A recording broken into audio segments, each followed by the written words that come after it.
सुप्रभात। आज का हमारा टॉपिक है क्रिया। क्रिया क्या है, इसके कितने भेद होते हैं, वो यहाँ पे हम इसका थोड़ा खुल के परिचय करेंगे हम।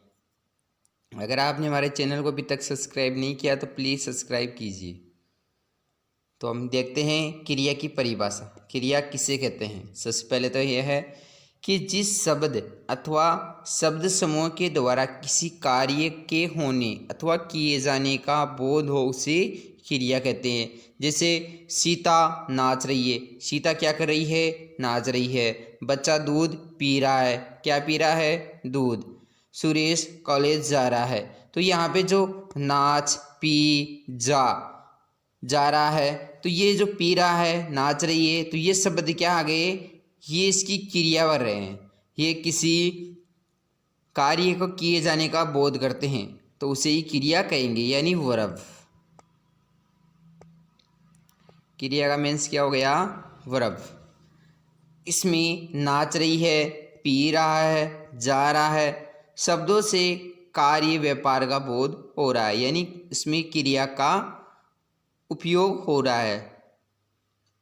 आगे देखते हैं इसके।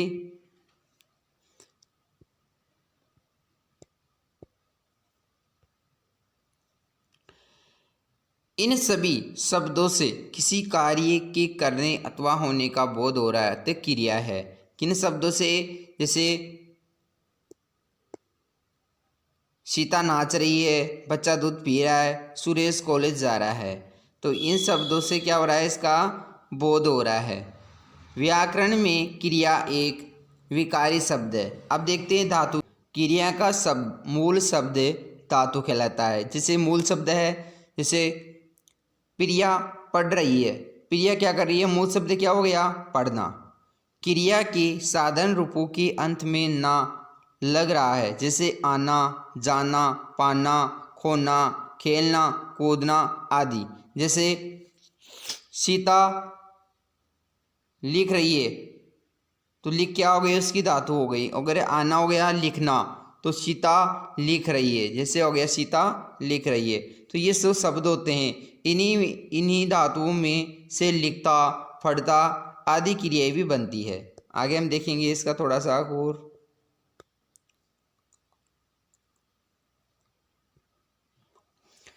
अब धातु के कितने भेद होते हैं? अब धातु दो प्रकार की होती है, एक तो मूल धातु होती है और एक यौगिक धातु होती है। ये सिर्फ क्रिया की बात नहीं कर रहे हैं, सिर्फ धातु की बात कर रहे हैं कि धातु दो प्रकार की होती है, एक तो मूल धातु होती है और एक यौगिक क्रिया होती है। मूल धातु क्या होती है? यह एक स्वतंत्र होती है जो तथा किसी अन्य शब्द पर निर्भर नहीं रहती है। जैसे राम पानी पी रहा है, पी क्या हो गया? इसमें पी रहा है, पी क्या हो गया? एक मूल धातु हो गई कि क्या पी रहा है? पानी पी रहा है। ओके। यौगिक धातु, यौगिक हो गया, यौगिक धातु मूल धातु में प्रत्यय लगाकर कई धातुओं को संयुक्त करके अथवा संज्ञा और विशेषण में प्रत्यय लगाकर बनाई जाती है। जैसे उठाना, यानी आना और आना। आना जैसे उठना का क्या हो गया? उठाना। दिलाना का क्या हो गया? दिलाना। कराना का क्या हो गया? करवाना। यानी जिसमें आना और वाना दोनों शब्द प्रयोग हो रहे हैं, वो शब्द क्या हो गई? यानी जो किसी धातु के प्रत्यय में लगकर, यानी बाद में लगकर उसके जो परिवर्तन कर देती है, वो क्या हो गई?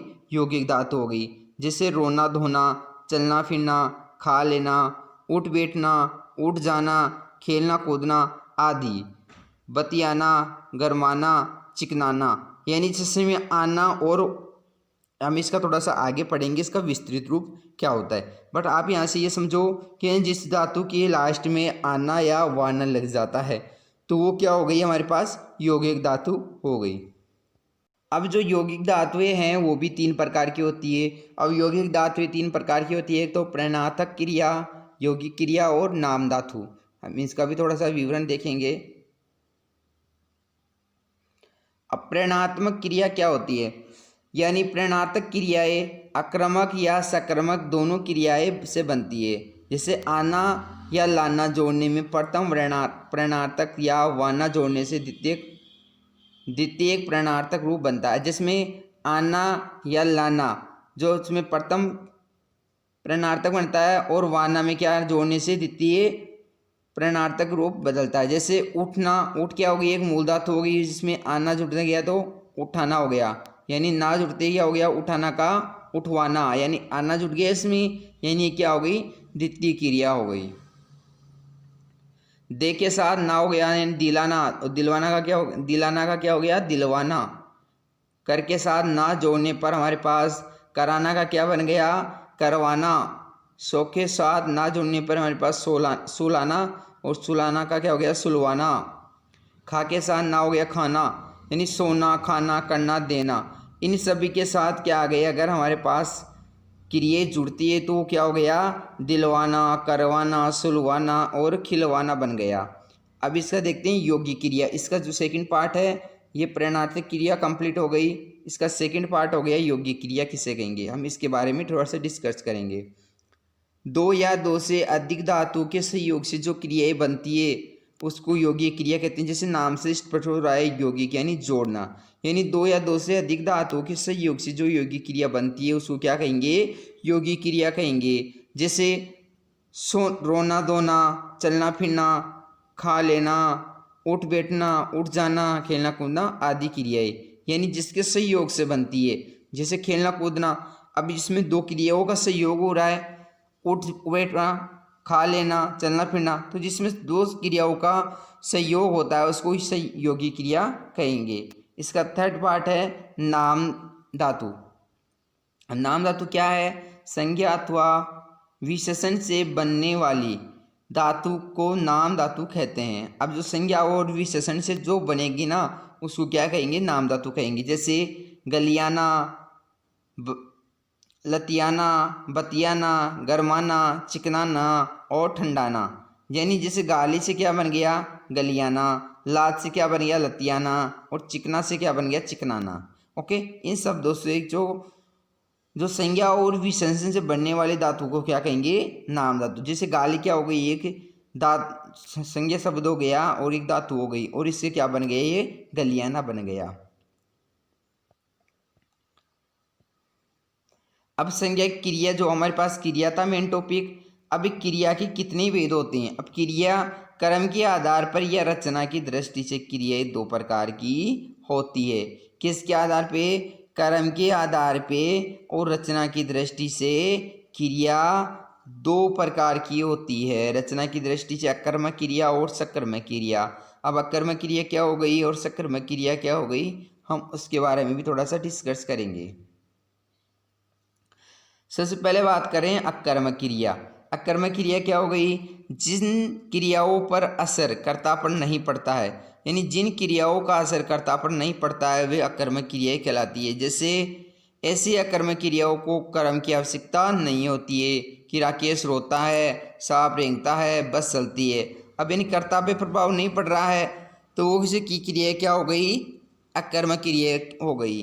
जैसे सांप रेंगता है, अब रेंगना क्या हो गया, उसका कर्ता पर कोई प्रभाव नहीं पड़ रहा है, यानी क्रिया क्या हो गई यहाँ पे, रेंगना। और रेंगना यानी सांप पे कोई प्रभाव नहीं पड़ रहा है, जो यानी जिन क्रियाओं का असर कर्ता पर नहीं पड़ता है वे क्या कहलाती है, अकर्मक क्रिया कहलाती है। अब देखेंगे सकर्मक क्रिया। अब सकर्मक क्रिया यानी क्या हो गया, जिन क्रियाओं का असर कर्ता पर नहीं कर्म पर पड़ता है। अब कर्म पर क्या, कर्म पर कैसे पड़ेगा, जैसे मैं लेख लिखता हूँ, अब क्या लिखता है, ये लेख लिखता है, पढ़ रहा है ना, फर्क है। सुरेश मिठाई खाता है, सुरेश क्या खा रहा है, मिठाई खा रहा है। मीरा फल लाती है, मीरा क्या लाती है, फल लाती है। बौरा फूलों का रस चूसता है, पीता है, तो बौरा क्या पी रहा है, फूलों का रस पी रहा है। देखो प्रभाव पड़ रहा है, यानी कर्ता पर न पढ़कर उसके कर्म पर पड़ रहा है, यानी उस पे किस पे, जो कर्ता पर न पढ़ के उसके कर्म पर। जो कर्म क्या कर रहा है, वो मैं लेख लिखता हूँ तो क्या लिख रहा है, वो लेख लिख रहा है, तो वो क्रिया क्या हो गई आपकी, सकर्मक क्रिया हो गई। यानी इन क्रियाओं में कर्म का होना आवश्यक होता है। अब इसके अन्य भेद भी देख लेते हैं। इसकी सहायक क्रियाएं कौन कौन सी होती है। सहायक क्रिया मुख्य क्रिया के साथ संयुक्त होकर अर्थ को स्पष्ट एवं पूर्ण करने में सहायता करती है। तो वो क्या कहलाती है, जैसे उदाहरण के तौर पे देखिए, मैं घर जाता हूँ, तो देखो इसमें जो सहायक क्रिया है मुख्य क्रिया के साथ संयुक्त हो जाती है। जैसे कौन जा रहा है घर पे, मैं जाता हूँ। यहाँ जाना मुख्य क्रिया है और हूँ एक सहायक क्रिया है, जो यानी क्या हो गया, मैं जाना, यानी इसमें जाना क्या हो गया, एक मुख्य क्रिया हो गई और हूँ क्या, एक सहायक क्रिया है। जैसे वह हंस रहे हैं, वह हंस रहे हैं, तो इसमें क्या हो गया, वह हंस रहे हैं, तो वह तो क्या हो गया, हंसना, तो एक क्या हो गई, यहाँ हंसना एक मुख्य क्रिया है और रहे हैं क्या आ गया इसका, रहे हैं, वो एक सहायक क्रिया हो गई। ये पूर्णकालीन क्रियाएं क्या होती है, यानी जब कर्ता एक क्रिया को समाप्त कर दूसरी क्रिया आरंभ कर देता है। जैसे राम भोजन करके सो गया, अब जिसमें क्या किया, पहले भोजन किया और फिर सो गया, यानी एक क्रिया समाप्त करके वो क्या कर रहा है, दूसरी क्रिया को प्रारंभ करता है, तब वह पहले क्रिया को पूर्णकालीन क्रिया कहते हैं। जैसे राम भोजन करके सो गया, यहाँ भोजन करके पूर्णकालीन क्रिया है, जिसे करने के बाद उसने पूरी क्रिया यानी सो जाना संपन्न की। आगे है हमारे पास द्विकर्मक क्रिया। अब द्विकर्मक क्रिया क्या हो गई, यानी जिस क्रिया के दो कर्म होते हैं, जिसे द्विकर्मक क्रिया कहते हैं। जैसे नाम से स्पष्ट हो रहा है कि जिसमें दो कर्म होंगे वो द्विकर्मक क्रिया होगी। जैसे अध्यापक ने छात्रों को हिंदी पढ़ाई, अब इसमें दो कर्म कौन से हो गए, छात्र और हिंदी, यानी अध्यापक ने क्या किया, छात्रों को हिंदी पढ़ाई। अब किसको पढ़ाया, छात्रों को, और क्या पढ़ाया, हिंदी, यानी जिसमें दो कर्म हो रहे हैं। श्याम ने राम को थप्पड़ मारा, अब इसमें दो क्रिया क्या हो गई, राम और थप्पड़, यानी श्याम ने किसको थप्पड़ मारा, राम को थप्पड़ मारा, दो क्रियाएं एक साथ हो रही है, तो ऐसी क्रिया क्या होगी, द्विकर्मक क्रिया होगी। अगर आपको ये हमारा क्रिया वाला वीडियो अच्छा लगा हो तो प्लीज़ हमारे चैनल को एक बार सब्सक्राइब जरूर कीजिए। धन्यवाद।